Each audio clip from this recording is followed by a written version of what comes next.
Hello दोस्तों, आपका मेरे चैनल SKR ट्यूटोरियल में स्वागत है। दोस्तों, आज की इस वीडियो में मैं जनरल साइंस के महत्वपूर्ण प्रश्नोत्तर लेकर आया हूं। ये जनरल साइंस का पार्ट 2 वीडियो है, तो मेरे इस वीडियो को अंत तक देखते रहिए। ये आपके एग्ज़ाम NTPC ग्रुप डी और अदर एग्जामिनेशन के लिए इम्पोर्टेंट है। तो अगर सबसे पहले आप मेरे चैनल पर नए हैं तो मेरे चैनल SKR ट्यूटोरियल पर जाकर मेरे चैनल को सब्सक्राइब कर दीजिए और बेल आइकन पर क्लिक कर दीजिए। तो हम लोग चलते हैं अपने पहले क्वेश्चन पर। पहला क्वेश्चन है, त्वरण होता है बल का व्युत्क्रमानुपाती, मात्रा का व्युत्क्रमानुपाती, मात्रा का समानुपाती या बल का समानुपाती। तो आपको पता होगा दोस्तों कि जो फोर्स होता है, force F is equal to m into a होता है। तो जो ए होता है एक्सेलरेशन होता है, F फोर्स होता है। जो ए को ही त्वरण बोलते हैं। त्वरण किसके समानुपाती होता है? तो त्वरण ए जो होता है वो फोर्स के समानुपाती होता है। इसका राइट आंसर 4 होगा।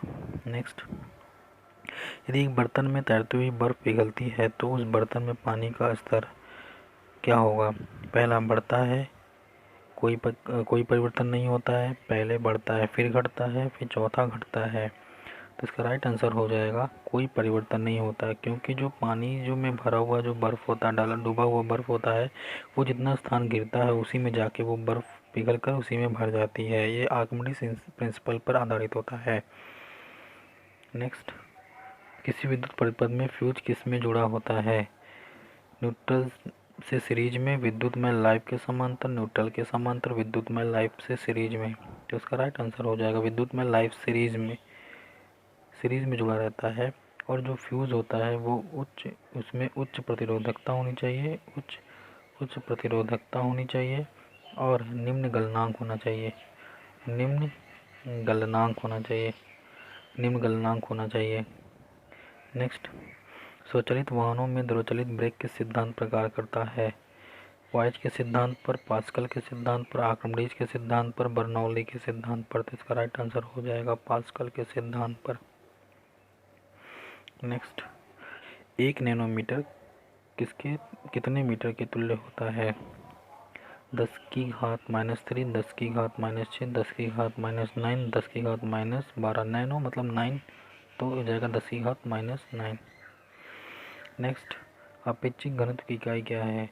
किग्रा पर मीटर, किग्रा वर्ग मीटर, किग्रा घन मीटर। इसकी कोई इकाई नहीं होती। तो इसका राइट आंसर होगा इसकी कोई इकाई नहीं होती। इसको बोलते हैं रिलेटिव डेंसिटी RD, जिसकी यूनिट होती है density of material upon density of water at 4 degree centigrade. तो दोनों डेंसिटी की यूनिट होती हैं जो कि कट जाती हैं, इसलिए इसकी कोई यूनिट नहीं होती है। नेक्स्ट, ट्रांसफार्मर किसके परिवर्तन करने की युक्ति होती है? DC को AC में, कम वोल्टेज DC को उच्च वोल्टेज DC में, कम वोल्टेज AC को उच्च वोल्टेज AC में, यांत्रिक ऊर्जा को विद्युत ऊर्जा में। तो इसका राइट आंसर हो जाएगा जो ट्रांसफार्मर होता है वो लो वोल्टेज को उच्च वोल्टेज यानी कम वोल्टेज AC को उच्च वोल्टेज AC में बदलता है, और या फिर उच्च AC वोल्टेज को कम AC वोल्टेज में बदलता है। नेक्स्ट, संगीत में सुर की कोटि किस पर निर्भर होती है? मूल आवृत्ति, तरंग प्रवर्धन, मौजूदा हार्मोन सन्नाट, माध्यम में ध्वनि का वेग। तो जो सूर्य की जो कोटि होती है वो उसकी गुणता पर निर्भर करती है, और गुणता जो होती है वो मौजूदा सन्नाट पर निर्भर करती है, इसलिए इसका राइट आंसर हो जाएगा मौजूदा हार्मोनिक। नेक्स्ट, सौर ऊर्जा रासायनिक ऊर्जा में किस समय बदलती है? ज्वलन के समय, संक्रमण के समय, प्रकाश संश्लेषण के समय, विलयन के समय। तो इसका राइट आंसर हो जाएगा प्रकाश संश्लेषण के समय। प्रकाश संश्लेषण के जो पौधे जो होती हैं वो कार्बन डाइऑक्साइड गैस का यूज़ करके जो बनाते हैं, कार्बन डाइऑक्साइड गैस का सौर ऊर्जा लेती हुई सूर्य के प्रकाश में और ग्लूकोज C6H12O6 बनाती हैं। नेक्स्ट, वर्णांत व्यक्ति किन रंगों में भेद नहीं कर पाता है? काले और पीले में, लाल और हरे में, पीले और सफ़ेद में, हरे और नीले में। तो इसका राइट आंसर हो जाएगा लाल और हरे में वो भेद नहीं कर पाता है। नेक्स्ट, सिरका बनाने के लिए किसका उपयोग किया जाता है? टार्टेरिक अम्ल का, मैलिक अम्ल का, ऑक्जेलिक अम्ल का, एसिटिक अम्ल का। तो इसका राइट आंसर हो जाएगा एसिटिक अम्ल, जिसका फॉर्मूला होता है CH3COOH। ये एसिटिक अम्ल होता है जिसका सिरका बनाने में उपयोग किया जाता है। जो टार्टेरिक अम्ल होता है वो दोस्तों अंगूर में होता है। जो मैलिक अम्ल होता है वो सेब में होता है। और जो ऑक्जेलिक अम्ल होता है दोस्तों वो टमाटर में होता है। नेक्स्ट, निम्नलिखित में से किसका जैव उर्वरक के रूप में उपयोग किया जाता है? यूरिया का, अमोनिया का, यूरिक एसिड का, नाइट्रेट्स का। इसका राइट आंसर हो जाएगा अमोनिया, NH3 का। NH3 अमोनिया का उपयोग किया जाता है। नेक्स्ट, शुक्र सेल की कार्यप्रणाली किस पर आधारित होती है? पहला, अपघटन अभिक्रिया में, स्वतः उपापचयन अभिक्रिया में, संयुक्त अभिक्रिया में, विद्युत अपघटन की। तो इसकी जो राइट आंसर हो जाएगा विद्युत अपघटन हो नहीं सकता, क्योंकि इसमें एक्सटर्नल एनर्जी की ज़रूरत पड़ती है। जबकि स्वतः उपचयन अभिक्रिया, क्योंकि बैटरी जो होती है वो खुद ही इलेक्ट्रिसिटी प्रोड्यूस करती है, इसलिए इसको बोला जाएगा स्वतः उपचयन अभिक्रिया। राइट आंसर हो जाएगा ऑप्शन नंबर 2, स्वतः उपचयन अभिक्रिया। नेक्स्ट, सिनेबार इसका अयस्क है या खनिज है? लेड का, मैग्नीज का, मॉलिब्डेनम का, या मरबरी नहीं होगा, यहाँ पे मरकरी होगा, मरकरी। तो इसका राइट आंसर मरकरी ही होगा। इसको Hg2S बोलते हैं, Hg मर्क्यूरिक सल्फाइड बोलते हैं, और इसको जनरल नेम में सिंदूर बोला जाता है। दोस्तों नेक्स्ट, एथिलीन एक अणु होता है ध्रुवीय, आयनिक, संयोजक और अध्रुवीय। तो इसका राइट आंसर अध्रुवीय होता है, यानी नॉन पोलर होता है।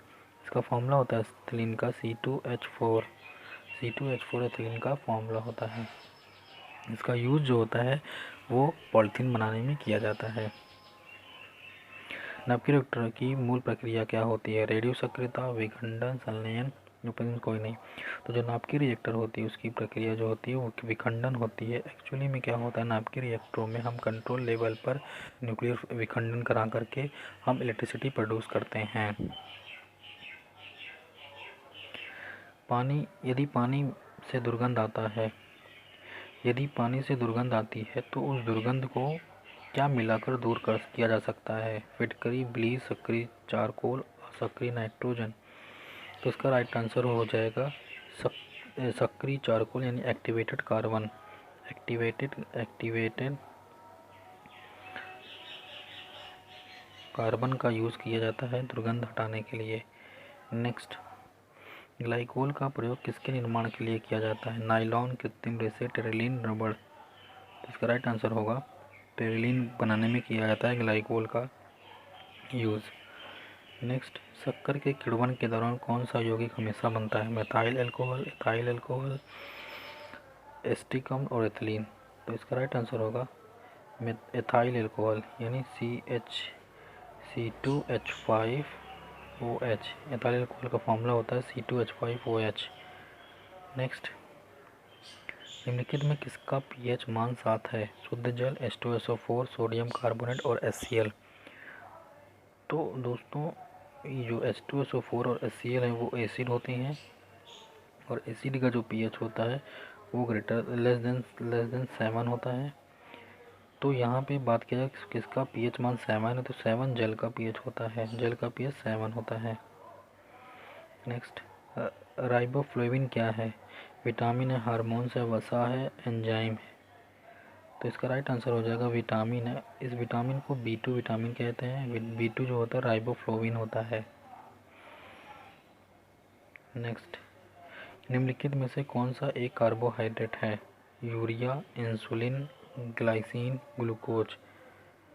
तो इसका राइट आंसर हो जाएगा ग्लूकोज कार्बोहाइड्रेट है C2H12O6 इसका राइट आंसर होगा। निम्नलिखित में किसके कारण स्वाइन फ्लू होता है? बैक्टीरिया, जीवाणु कारण, फंजाई कवक, टैपवर्म, फीता कृमि, या वायरस विषाणु। तो इसका राइट आंसर हो जाएगा वायरस विषाणु के द्वारा। जो स्वाइन फ्लू होता है सबसे पहले इसको पिग यानी सुअर में पाया गया था, इसलिए इसका नाम स्वाइन फ्लू पड़ा। नेक्स्ट, बेरी रोग निम्नलिखित में से किसकी कमी के कारण होता है? Vitamin B2, vitamin B1, vitamin B12, vitamin E.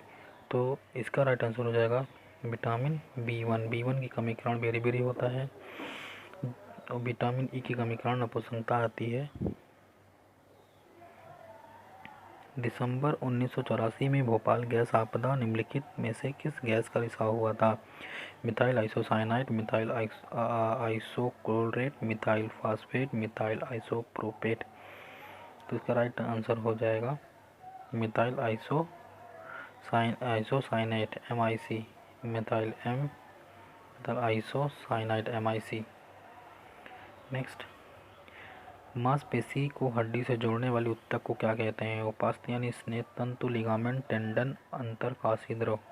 इसका राइट आंसर हो जाएगा टेंडन। टेंडन जो होता है मांसपेशी को हड्डी जोड़ती है, जबकि जो लिगामेंट होता है वो अस्थि से अस्थि को जोड़ती है, अस्थि से अस्थि को जोड़ती है लिगामेंट। नेक्स्ट, BCG का टीका किससे संरक्षण के लिए होता है? गलफेड़ का, क्षय रोग का, कुष्ठ रोग का, टिटनेस का।